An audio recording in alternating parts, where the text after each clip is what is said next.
So Brandon, you're telling me about chemo is worse. So what's all that about?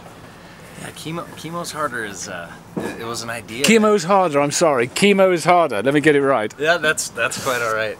You know, it's a mantra that came about from a friend of mine, Nolan Taylor. Really, the idea is behind just when you think you have a bad day, be thankful you don't have cancer.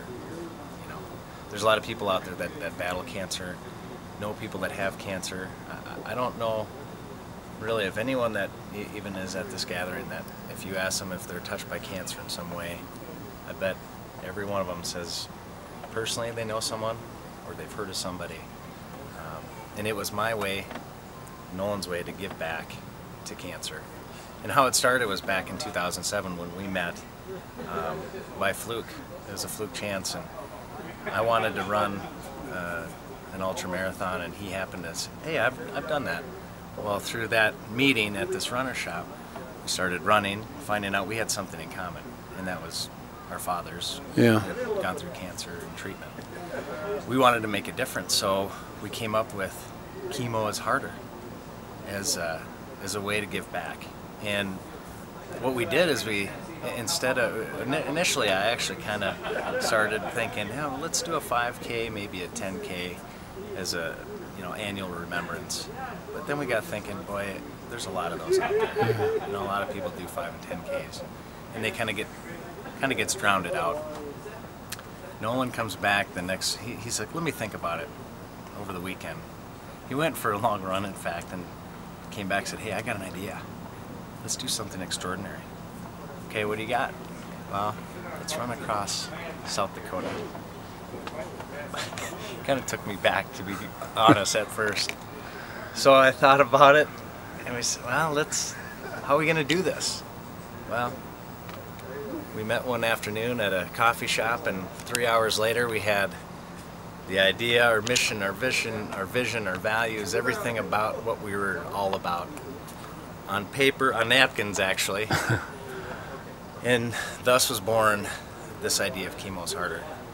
And what we did, we decided to run across South Dakota, 429 miles from end to end. And we wanted to make it kind of extraordinary because anybody can do a marathon, but tried doing a marathon back to back for 14 days. We did 31 miles a day on average, and some days were a little longer than others, but it was amazing because it wasn't about us. Much like exactly what's going on here from sea to sea, and it's the people you meet. We've met the most interesting people, and it really changed our lives and our perspective on what's important in life. It's making a difference. It's not being introspective, greedy, and self-serving.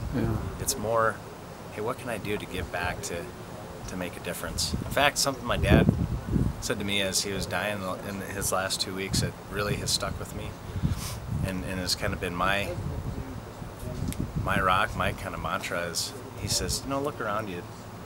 I can't take any of this with me. But you know what you can do is make a difference. And he goes, I'm going to ask you one thing, and this is all you got to think about is, what kind of person do you want to be when it's all said and done? What are people going to remember you for? And just thinking about that now, it kind of hits me like a ton of bricks because, there's a lot of things people may want to be known for, but I want to be one of those that made a difference. So that was my way to kind of give back and to touch lives, and even if it's a small way. So when I heard about Sea to Sea, it really touched me because I think what they're doing for our veterans is exactly what people need. I mean, it's giving of themselves. It's being selfless. I think it's such an awesome cause. I'm proud to be a part of this day, and I really appreciate the opportunity to meet all of you on this. It's really made a difference. Well, I have to say, Brendan, it's reciprocal. We're really very, very pleased to meet you guys as well. Well, thank you much. Appreciate the time. Brendan, thank you.